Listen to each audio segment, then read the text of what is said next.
I've got this tabletop glued up with these exposed splines, and now I need to clean up all around so we have a nice flat surface. And for the first step, we'll use the track saw on the MFT table with the track, and we'll do a nice clean cut on the top just above the splines. With that done, now I can flip this over, and I can match up that bottom cut line with the groove that the track saw made right here on the top of the MFT table. And then my cut will be perfectly aligned on the top and the bottom.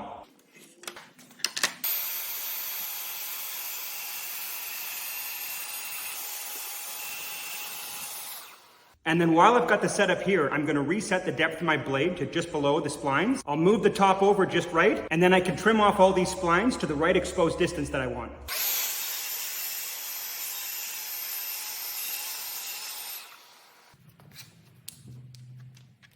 And now we just need to clean up these middle pieces between the splines. So I'll use a flush trim bit with a bottom bearing in the 1400 router, and that bottom bearing will ride along that bottom cut, trim all this middle area out, nice and flush with the top.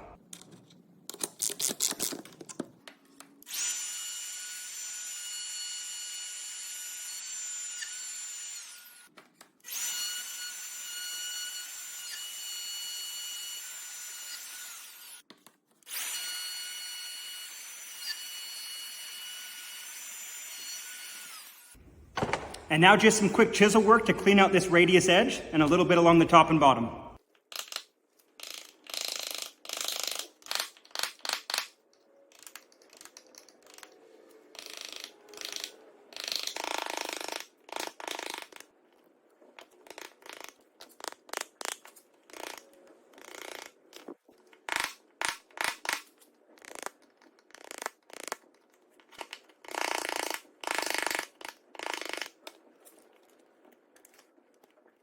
And then we'll do a quick pass over with the detail sander.